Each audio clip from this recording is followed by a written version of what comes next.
السلام علیکم، street talk میں خوش آمدید۔ آج سحر پاکستان میں معزز مہمان ایرانی صدر مسعود پزشکیان کی آمد ہوئی، پرتپاک استقبال کیا گیا اور اب تک صدر پاکستان، وزیر اعظم Pakistan, army chief field marshal general Asim Munir سے ان کی ملاقاتیں ہو چکی ہیں۔ ایرانی صدر مسعود پزشکیان کا اسلام آباد کا یہ دورہ صرف سفارتی نہیں بلکہ خطے میں بدلتی ہوئی صورتحال کے پس منظر میں دیکھا جا رہا ہے۔ جنگ ختم ہونے کے بعد یہ ایرانی صدر کا پہلا غیر ملکی دورہ ہے اور اس کے لیے پاکستان کا انتخاب ایک اہم سیاسی پیغام رکھتا ہے۔ ایرانی صدر کے استقبال میں صدر آصف علی زرداری، وزیر اعظم شہباز شریف، نائب وزیر اعظم اسحاق ڈار اور دیگر اعلیٰ حکام کی موجودگی نے اس دورے کو ریاستی سطح پر غیر معمولی اہمیت دی ہے۔ ایران اور امریکہ کے درمیان حالیہ کشیدگی کے بعد تکنیکی مذاکرات اور معاہدے کے مراحل آگے بڑھ رہے ہیں۔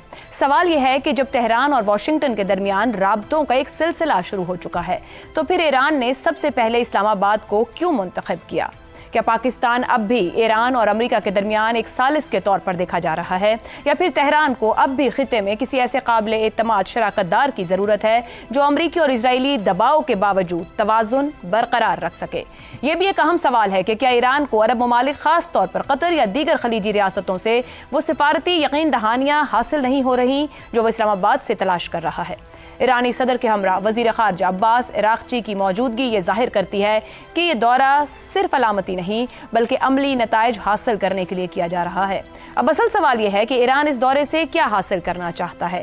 کیا یہ صرف شکریہ ہے یا نئے علاقائی سیکیورٹی فریم ورک کی تلاش؟ اور سب سے اہم بات، کیا یہ دورہ طاقت کے نئے توازن کی ابتدا ہے یا صرف وقتی سفارتی گرم جوشی؟ اس دورے پر نہ صرف خطے بلکہ امریکہ، اسرائیل اور عرب دنیا کی نظریں بھی ٹکی ہوئی ہیں، کیونکہ اس کے نتائج مستقبل کی جیو پولیٹیکل سمت کا تعین کر سکتے ہیں۔ اس دورے کی اہمیت، مقاصد، اسی پر گفتگو رکھیں گے پروگرام میں۔ پینل میں میرے ساتھ ہیں شہزاد چودھری، زیغم خان اور رضا رومی صاحب۔ پروگرام کا سوال آپ سبھی کے لیے۔ پاکستان کا شکریہ، ایرانی صدر مسعود پزشکیان کا دورہ پاکستان، سفارتی آداب کا تقاضا یا تہران اسلام آباد کو نئی اسٹریٹجک ضرورت کے طور پر دیکھنے لگا؟ شہزاد چودھری صاحب، سفارتی تعلقات بہت اہمیت رکھتے ہیں، معاملات آگے بھی لے جاتے ہیں اور پیچھے بھی۔ رائٹ ناؤ پاکستان ایران کے معاملات جس جگہ پر ہیں، مستقبل کیا دیکھ رہے ہیں؟ یہ صرف ایک شکریہ کے لیے ایرانی صدر کا دورہ ہے کہ یہاں سے آگے اور بہت کچھ روشن ہے؟ میرا خیال ہے کہ فی الحال تو اس کو اسی تناظر میں دیکھنا چاہیے کہ اظہار تشکر ہے اور ڈپلومیٹک نائسٹیز کہا جاتا ہے۔ یہ پاکستان کا جو رول رہا ہے اس میں کوئی بالکل کسی قسم کا کوئی شک شبے کی گنجائش نہیں ہے۔ پاکستان نے تقریباً ایران کے بہاف پہ یہ سارے کا سارا جو میمورنڈم آف انڈرسٹینڈنگ، یہ جو بات چیت تھی، اس کے اندر ایک طرح سے ایران کے ساتھ کا ساتھی ہو کے یہ سارا کام نبھایا ہے۔ ایران کو اس طرح کی سپورٹ پاکستان سے شاید کبھی بھی نہ ملی ہو پہلے۔ ایون وہ جو جب تھے یہاں پہ شاہ آف ایران کے زمانے میں بھی ایسی نہ ملی ہو جس قسم کی سپورٹ ان کو اس دفعہ ملی ہے۔ یہ یقیناً ایک یونیک اور بہت ہی نادر قسم کی چیز ہے جو کہ پاکستان نے ایران کے لیے کی ہے۔ اس کے اظہار میں اگر ایرانی صدر آتے ہیں تو سمجھ میں آتی ہے بات، لیکن آپ کا سوال یہ کہتا ہے کہ کیا تہران اسلام آباد کو ایک نئی اسٹریٹجک ضرورت کے طور پر دیکھنے لگا؟ میں سمجھتا ہوں اس کے اندر ایک مخفی پہلو چھوٹا سا، اور لیکن میرا خیال ہے کہ وہ اس وقت اس کے اوپر بات کرنا مناسب نہیں ہے اور نہ ہی وہ ایسا ہو سکتا ہے۔ نان نیوکلیئر ایران ہی ایک خطے کے امن کے لیے اور دنیا کے امن کے لیے ضروری ہے۔ ایک نان نیوکلیئر ایران جس سے نیوکلیئر ویپنائزڈ ایران نہ ہو۔ اچھا، اس لیے ایک چیز کو تو ہم طے کر لیتے ہیں۔ دوسری بات یہ ہے، اسی کو فلپ اگر کر دیں کہ کیا اسلام آباد تہران کو اسٹریٹجک نیسیسٹی تو نہیں میں کہوں گا لیکن اسٹریٹجک انداز میں ڈیل کر سکتا ہے؟ یعنی آج جو پلڑا ہے وہ تہران کا بھاری ہے یا اسلام آباد کا بھاری ہے؟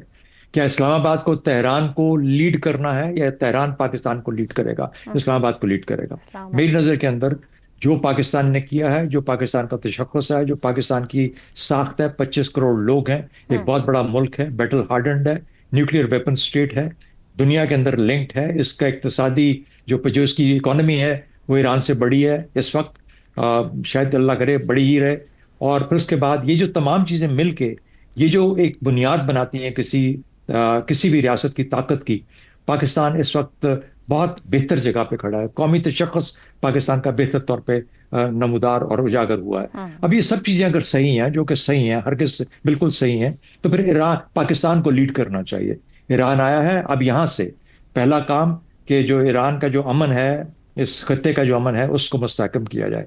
ایران کو ہمیں اس طرح گائیڈ کرنا ہے، اس رستے پہ لے کے چلنا ہے، اس طریقے سے اس کی مدد کرنی ہے کہ اس طرف اس کو کوئی جو انسیکیورٹیز ہیں ان کے اندر کم سے کم تر اس کی کمی کی جائے، اور وہ ایک کانفیڈنٹ ملک کے طور پہ امن کی طرف جائے. نمبر 2، جب یہ امن قائم ہو جاتا ہے تو اس کے بعد پھر پاکستان کو اپنی اس حیثیت کو استعمال کرتے ہوئے، جہاں پر مشرق وسطیٰ کے ساتھ اس کے بہت اچھے تعلقات ہیں، ایران اور مشرق وسطیٰ کے بیچ میں بھی جو مشکلات ہیں، جو فاصلے ہیں، ان کو کم کرنا چاہیے، اور اس کو ایک اقتصادی پہلو کے طور پہ طاقت کو اوپر لے کے آنا ہے. یہ پاکستان کا دوسرا کام ہونا چاہیے.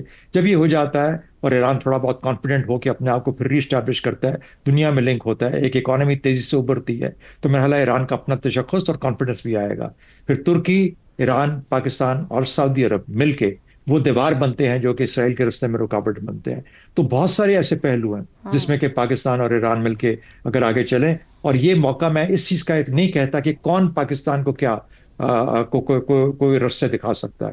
اب پاکستان کو جس جگہ پہ پاکستان پہنچا ہے، سٹیپ پیچھے نہیں لینا، آگے ہی چلنا ہے، لیڈ کرنا ہے، اس خطے کو لیڈ کرنا ہے، چائنا کو بیچ میں لے کے آنا ہے. تو میرا خیال ہے وہ تمام چیزیں ہیں جو کہ راستے بنا دیں گی اس پورے خطے کو ایک نمایاں دنیا کا خطہ بنانے میں اور ایک امن کا خطہ بنانے میں. میرا خیال ہے اگر اس طریقے سے دیکھا جائے، سوچا جائے، تو پاکستان کی جو ضرورت ہے، اسٹریٹجک ضرورت جو ہے، وہ زیادہ اہمیت ہوتی ہے، اور پاکستان اس کو لیڈ کرے گا تہران کے لیے. تو تہران شہزاد صاحب اسی گفتگو میں تھوڑا سا یہ ایڈ کیجیے گا، جب آپ خود کہہ رہے ہیں کہ بڑی قیمتی اور یونیک ہیلپ رہی جو پاکستان نے ڈپلومیٹکلی اس پورے سچویشن کو لے کے چلا، مگر جب یہاں سے آگے کی بات کرتے ہیں تو ابھی تو پہلا ابتدائی ایک 60 دن کا ٹائم ہے جس کے اندر چیزوں کو بہت زیادہ سارٹ ہونا ہے حتمی معاہدے تک پہنچنے کے لیے.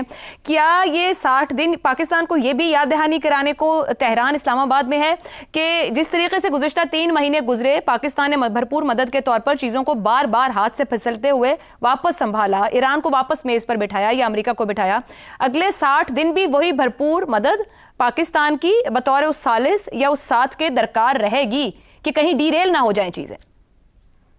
میرا خیال ہے پاکستان کا جس قسم کا تعلق ہے امریکہ کے ساتھ، جس قسم کا تعلق ہے مشرق وسطیٰ کے ساتھ اور چین کے ساتھ اور اب ایران کے ساتھ، تو میرا خیال ہے کہ یہ تمام ایسے اسٹرینگتھس ہیں، اتنے لنکیجز ہیں، ایسے لیوریجز ہیں جن کو استعمال کر کے پاکستان یہ انشور کر سکتا ہے کہ یہ مور اور لیس اپنے راستے پہ چلتا رہے. یہ جو میمورینڈم آف انڈرسٹینڈنگ اور اس کے بعد کی جو معاملات ہیں، تو میرا خیال ہے کہ پاکستان اگر یہ کر دے گا تو اس میں پاکستان کسی اور کے لیے نہیں کر رہا، پاکستان اپنے لیے یہ سب کچھ کر رہا ہے.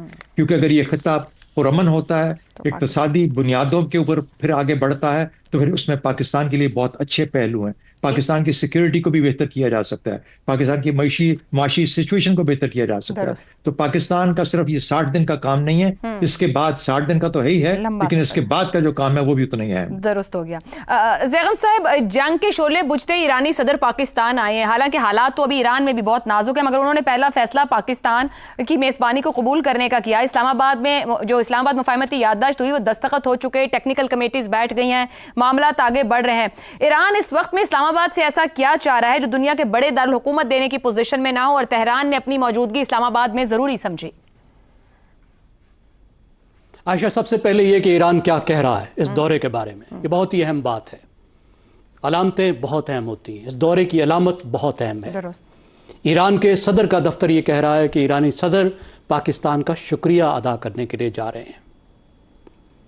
اس سے بڑی ریکگنیشن پاکستان کی ڈپلومیسی کی کوششوں کی، پاکستان کی ڈپلومیسی کی کامیابیوں کی کیا ہو سکتی ہے کہ اتنا اہم ملک کا صدر خود دورہ کر کے پاکستان کا شکریہ ادا کرنے آ رہا ہے. کم از کم علامتی طور پر تو یہی بات ہے. تو یہ پاکستان کی ایک بہت بڑی ریکگنیشن ہے جو ایران نے کی ہے.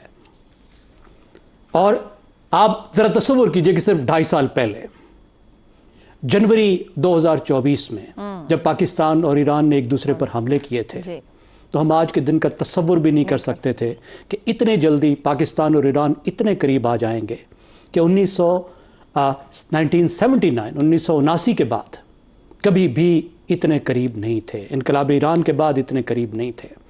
ایران کو پاکستان سے جو بڑی شکایت تھی بہت بڑی شکایت تھی، وہ یہ تھی کہ پاکستان امریکہ اور عربوں کے بہت قریب ہے۔ آج آپ دیکھیں کہ پاکستان کے امریکہ اور عربوں سے تعلقات فائدہ ایران کو خود ایران کا سب سے بڑا اسٹ بن گئے ہیں، سرمایہ بن گئے ہیں، ایک ایسا سرمایہ بن گئے ہیں جس سے ایران کے اپنے مفادات کا تحفظ ہو رہا ہے، اس کو جنگ سے نجات مل رہی ہے، اس کے لیے ترقی کا راستہ کھل رہا ہے۔ اب علامت سے اگر ہم آگے بڑھیں تو کم از کم 3 ایسی چیزیں ہیں جو ایران کے لیے بہت اہم ہیں، جس میں پاکستان کچھ کر سکتا ہے۔ سب سے پہلی بات کہ جو میمورینڈم ابھی سائن ہوا ہے، اس ایم او یو کا تحفظ کرنا ہے۔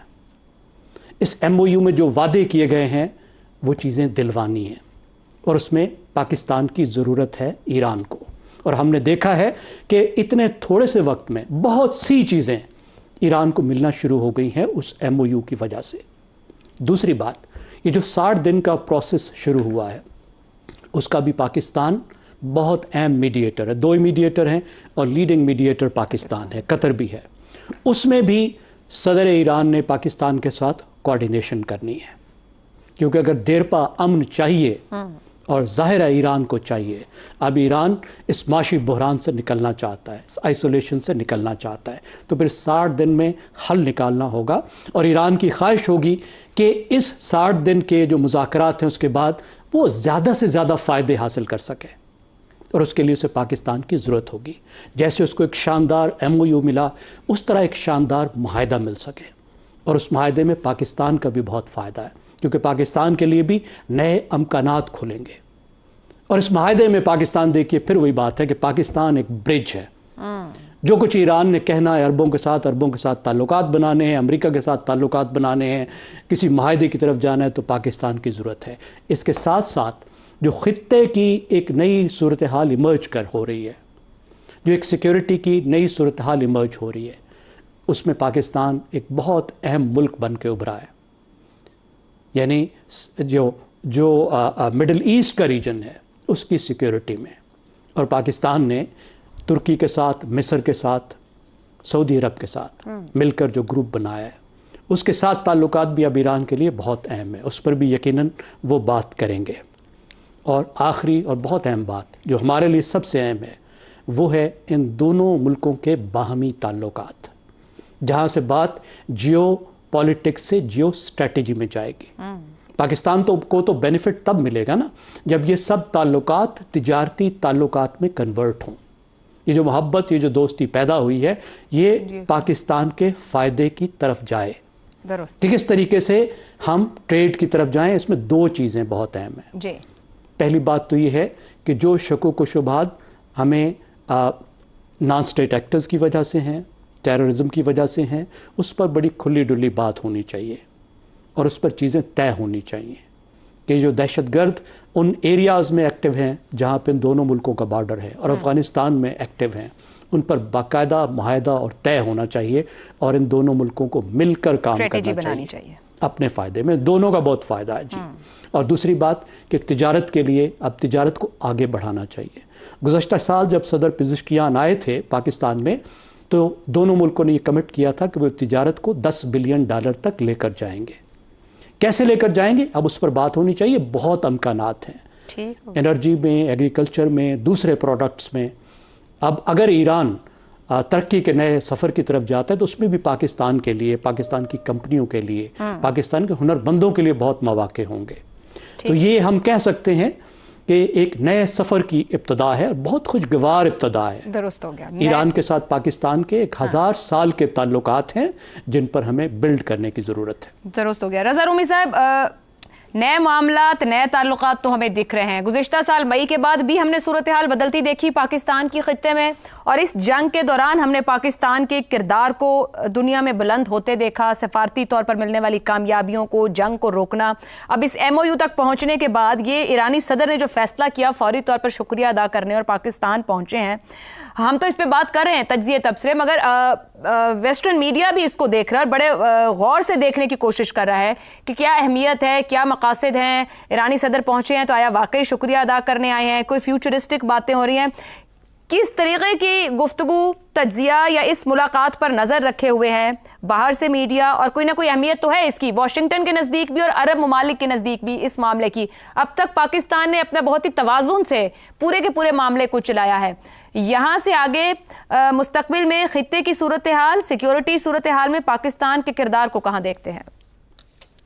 عائشہ شکریہ۔ دیکھیے پاکستان کا کردار اس وقت یہ پورا جو ثالثی اور جنگ بندی اور اب یہ MOU میں سائن ہوئے ہیں، تو یہ تو اب دنیا بھر اس چیز کی معترف ہے کہ پاکستان کا اس میں رول جو ہے وہ کلیدی ہے، سینٹرل ہے جسے انگریزی میں کہا جاتا ہے۔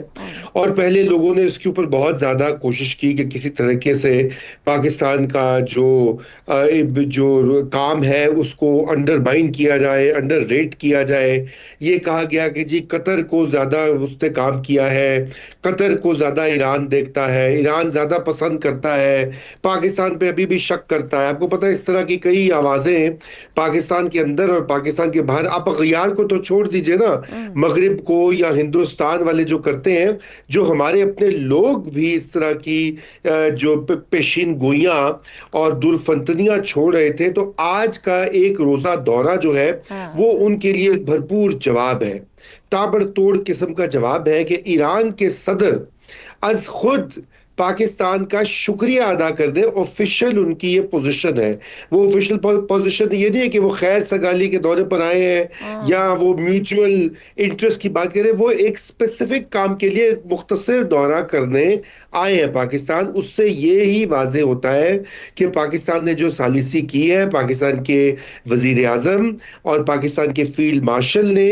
جو کام کیا ہے پچھلے کئی مہینوں اور ہفتوں میں انتھک محنت جو کی ہے، اس کے معترف ہیں ساری پارٹیز۔ اس سے قبل آپ جے ڈی وینس کو سن چکی ہیں عائشہ، جنہوں نے کہا کہ میں اپنی یا تو بیگم سے بات کرتا ہوں یا میں فیلڈ مارشل سے بات کرتا ہوں، کیونکہ اور ایک پاکستان تو ان کے سر پر ہے سوار اس وقت۔ جی، تو اب یہ دو بڑے فریق ہیں نا، اب انہوں نے یہ کر دیا۔ اب مجھے یہ سمجھ نہیں آتی کہ یہ پروپیگنڈا جو فیکٹریاں لگی ہوئی ہیں پاکستان کے سوشل میڈیا اور پاکستان کے کچھ حصے جو ہیں روایتی میڈیا کے بھی، ٹی وی بشمول اس میں یا اخبارات اس میں شامل ہیں، یہ ان کی مجھے سمجھ نہیں آتی کہ ان کو اور کیا چاہیے یا ان کا کیا علاج ہے، یا وہ بالکل ہی لا علاج ہو چکے ہیں۔ تو ایک تو پہلے تو میں یہاں سے بات کا آغاز کرنا چاہتا تھا۔ اب آپ دیکھا کہ پاکستان کا اس میں کیا، دیکھیے پاکستان کا رول چونکہ ثالثی کے نتیجے میں اس سٹیج تک ہم پہنچے ہیں، اور یقیناً یہ فائنل سٹیج نہیں ہے، یہ ابھی آغاز ہے ایک بہت ہی پیچیدہ پرخار رستے کا، جس کا کہ آؤٹ کم انسرٹن ہے، کیونکہ جن معاملات کے اوپر اب کمیٹیاں بن گئی ہیں، ٹیکنیکل ورکنگ گروپس بنے ہیں، 4 بڑے معاملات ہیں، ایران کے اوپر سے پابندیاں جو ہٹنی ہیں، ایران کی ریکنسٹرکشن جو ہونی ہے، جوہری توانائی کے مسائل جو حل ہونے ہیں، اور اسی طرح ایران کی جو منجمد اثاثے جو ہے جن کا کہ بندوبست کرنا ہے، وہ یہ بہت پیچیدہ معاملات ہیں۔ ایک طرف تو ان کی پیچیدگیاں ہیں، دوسری جانب ایک ایسا فریق بیٹھا ہوا ہے مڈل ایسٹ میں جو کسی قیمت نہیں چاہتا کہ یہ امن جو ہے قائم رہے۔ اس کی یہ خواہش ہے کہ یہ جنگ دوبارہ اس کا آغاز ہو اور یہ جنگ پھر سے چھڑے اور ایران کو حصے بکرے کیے جائیں، جو کام پہلے ادھورا چھوڑ دیا امریکہ بہادر نے، وہ دوبارہ سے اس کو ری سٹارٹ کیا جائے۔ یہ تو عائشہ اس وقت ہے مسئلہ جس کو جسے ہم ڈیل کریں، بہت ہی کمپلیکیٹڈ سچویشن ہے۔ رضا صاحب، ایک تو اسرائیل تو ہے ہی ہے ایکشنز کے ساتھ گراؤنڈ پہ، ایک ٹرمپ کا ٹروتھ سوشل بھی ہے، مطلب اچھی بھلی چلتی چیز کے بیچ میں کوئی ایسا بیان دے دے کہ نہ سر پکڑا جائے گا نہ پیر، کے کہنے کا مقصد کیا تھا، اگلی بار ایک نئی بات، اور کوئی حل تو جے ڈی وینس کے پاس بھی اس کا نہیں ہے۔ یہ چلا لیں گے 60 دن ٹرمپ صاحب صبر کے ساتھ؟ دیکھیے ٹرمپ صاحب چلا لیں گے اس لیے کہ وہ کیا ہے کہ واقعہ سخت ہے اور جاں عزیز، ان کے پاس آپشن کوئی نہیں ہے عائشہ، کیونکہ اگر وہ دوبارہ سے ری سٹارٹ کرتے ہیں یہ جنگ تو اس کا سیاسی اور معاشی نقصان وہ سارا فال آؤٹ ان پر آئے گا، ان کی ذات پر آئے گا، ان کی پارٹی پہ آئے گا، پہلی تو یہ بات ہے۔ لیکن اس سے بھی زیادہ مسئلہ ٹرمپ کا یہ ہے کہ انہوں نے اپنی عوام کو یہ بھی تو بتانا ہے بار بار کہ دیکھو میں کتنا تگڑا ہوں، حالانکہ جانے نہ جانے گولی نہ جانے باغ تو سارا جانے ہے کہ امریکہ کو اس جنگ میں جسے کہنا چاہیے جیت نہیں ہوئی، اگر شکست فاش نہیں ہوئی جو ایران کہتا ہے وہ نہیں ہوئی تو جیت بھی نہیں ہوئی، تو یہ بات تو بہت واضح ہے۔ اچھا اب ہم بات کریں گے پاکستان کے رول کی۔ پاکستان کا بریک لینی ہے، پاکستان کے رول پر ہم اگلے بتاتے ہیں اور آپ سے آغاز کروں گی پاکستان کا کردار کیا رہا، کیا ممکنہ طور پر ہو سکتا ہے، اس بریک کے بعد گفتگو آگے بڑھائیں گے۔ پروگرام میں ایک بار پھر خوش آمدید۔ بریک سے پہلے رضا رومی صاحب پاکستان کے کردار پر بات کر رہے تھے۔ رضا رومی صاحب، پاکستان کا عسکری و سفارتی طور پر حال یعنی کہ پریزنٹ بہت اونچائیوں کی طرف ہے، مستقبل کی بات کریں گے، کردار کی بھی، مگر ماضی بھی رہا ہے، اسی پر گفتگو رکھوں گی اور آپ سبھی کے لیے سوال رہے گا اس طرح سے، کیا پاکستان واقعی غیر جانبدار ثالث کے طور پر اپنی حیثیت مضبوط کر رہا ہے یا وہ ایک بار پھر بڑی طاقتوں کی کشمکش میں مرکزی کردار ادا کرنے جا رہا ہے؟ رضا صاحب، آپ کس حوالے سے کردار کی بات کر رہے تھے؟ میرا سوال بڑا اسپیسیفک ہے، آپ اس بات کا جواب بھی دیجئے جو آپ کہنا چاہ رہے تھے، مگر یہ بھی کہ ایک ماضی رہا ہے، پاکستان کا رول بھی رہا ہے خطے میں، مگر اس وقت جو صورتحال ہے وہ بہت مختلف ہے۔ کیا مختلف مستقبل دیکھ رہے ہیں ایک غیر جانبدار ثالث کے طور پر ہی، یا کہیں نہ کہیں ہم پھر کہیں سپر پاور کی آپس کی کشمکش کا شکار نہ ہو جائیں؟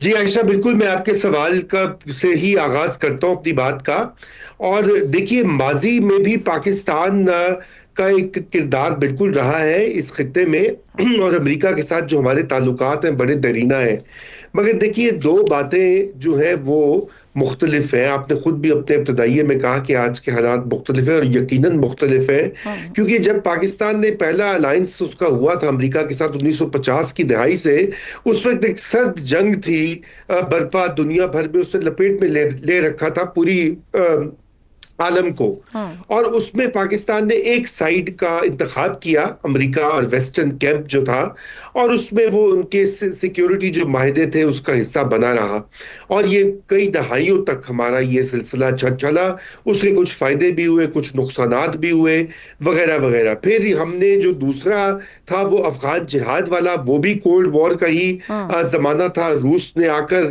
افغانستان پر قبضہ کر لیا اور پاکستان دوسرے کیمپ کے ساتھ جو ہے مل کر روس کو بھگا رہا تھا، اور پھر تیسرا وار آن ٹیرر جو ہے وہ سرد جنگ کے خاتمے کے بعد تیسری ہماری انگیجمنٹ تھی، لیکن اس میں بھی پاکستان جو ہے وہ امریکہ کی ایک جو ملٹری پالیسی ہے اس کے بڑھاوے میں اپنا کردار ادا کر رہا تھا۔ آج یہ تینوں جو اگزامپلز ہیں 2026 اور آگے آنے والے جو مہینے اور سال ہیں ان پہ لاگو نہیں ہوتے، اگرچہ کردار وہی ہیں، ممالک وہی ہیں، مگر نہ تو سرد جنگ ہے، نہ امریکہ اور چین اس وقت جو ہے وہ نیزے اور تلواریں لے کر کھڑے ہوئے ہیں ایک دوسرے کے خلاف، قطعاً ایسا نہیں ہے۔ یہ ایک بدلتی ہوئی دنیا ہے، اور اس تیزی سے بدلتی ہوئی دنیا میں پاکستان جو ہے وہ اپنی تمام تر صلاحیت اور قوت کو بروئے کار لاتے ہوئے ایک مڈل پاور کے طور پر اپنے آپ کو پروجیکٹ بھی کر رہا ہے اور ثابت بھی کر رہا ہے، پروف بھی کر رہا ہے کہ وہ واقعی ہی میں ایک پاور ہے جس کا اعتراف جو ہے باقی ممالک بھی کر رہے ہیں اور کر چکے ہیں۔ یورپین یونین بھی کر چکا ہے، امریکہ بھی کر چکا ہے، اور مڈل ایسٹ کی جو ممالک ہیں بشمول ایران وہ بھی کر چکے ہیں اور کر رہے ہیں، اور انشاءاللہ کریں گے۔ اس لیے آج کے حالات بالکل مختلف ہیں۔ اب سوال یہ پیدا ہوتا ہے کہ آنے والے جو دن یا سال ہیں ان میں کیا خطرات ہیں۔ دیکھیے سب سے پہلی تو یہی بات ہے کہ دوبارہ سے یہ جنگ جو ہے اگر چھڑتی ہے تو نقصان سبھی کا ہوگا، لیکن پاکستان کا بھی ہوگا، اور پاکستان کا نقصان تو معاشی طور کے اوپر جتنا ہٹ ہم ہوں گے وہ کم ہی ممالک اس لیول پر ہوتے ہیں کیونکہ ہمارے پاس اس کی گنجائش کم ہے. یہی وجہ ہے کہ پاکستان کی جو اول دن سے خواہش رہی ہے اس جنگ بندی اور امن کے لیے، اس میں ہمارا اپنا سیلف انٹرسٹ بھی ہے.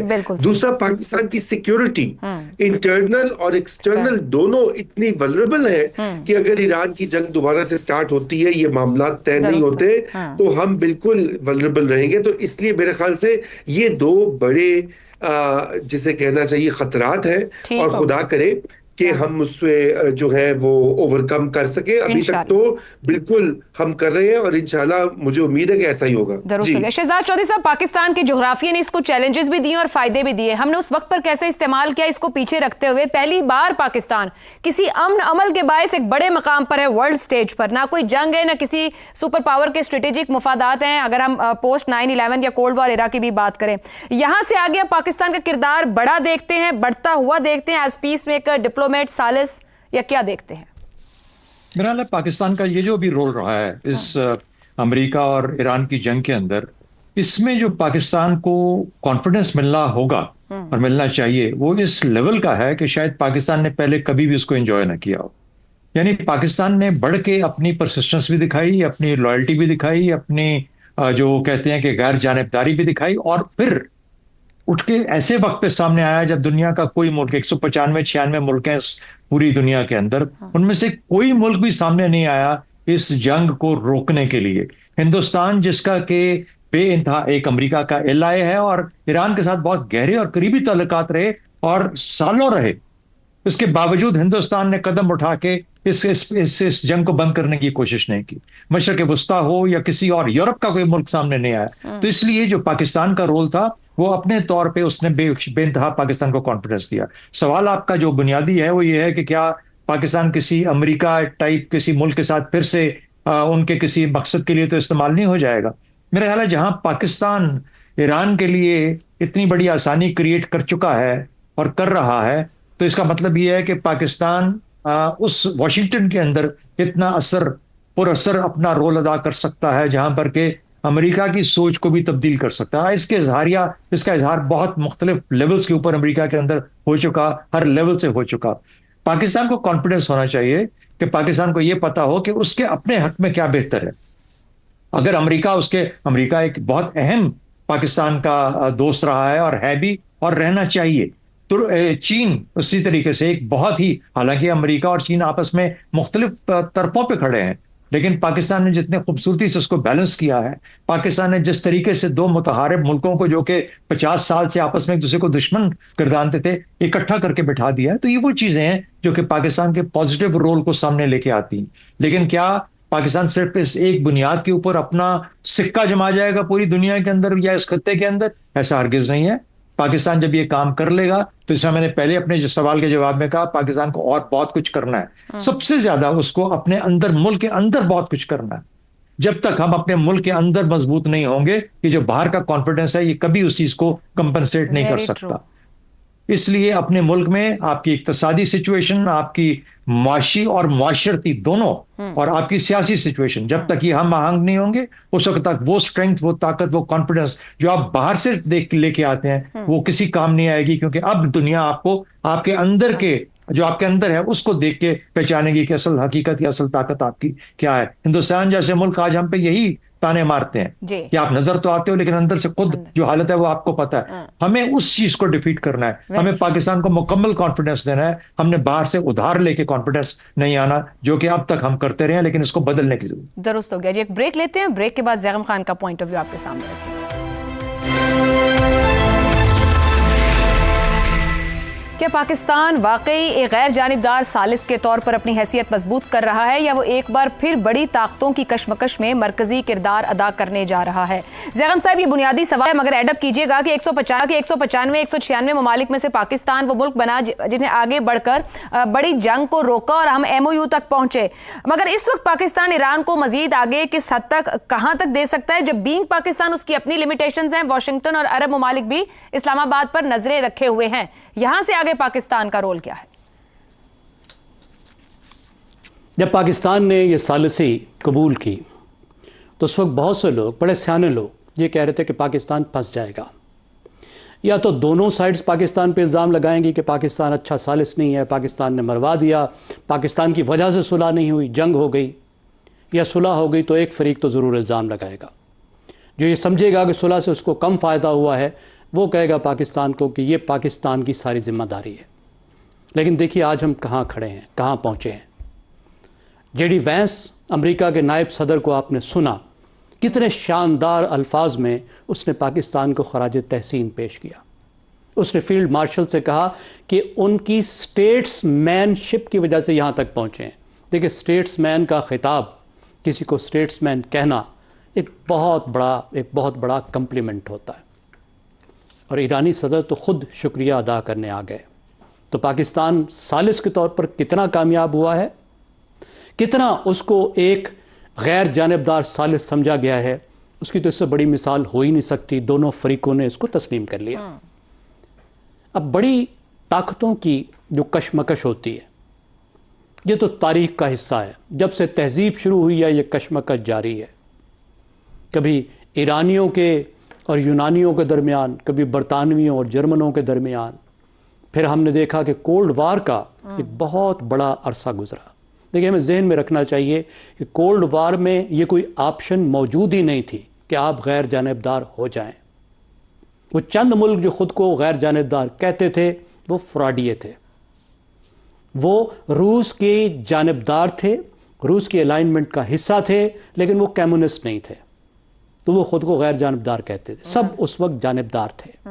لیکن کیا پاکستان، جس طرح کے کچھ ناعاقبت اندیش لوگ پاکستان میں بھی یہ کہتے ہیں کہ پاکستان واز امریکن سٹوج، ریئلی؟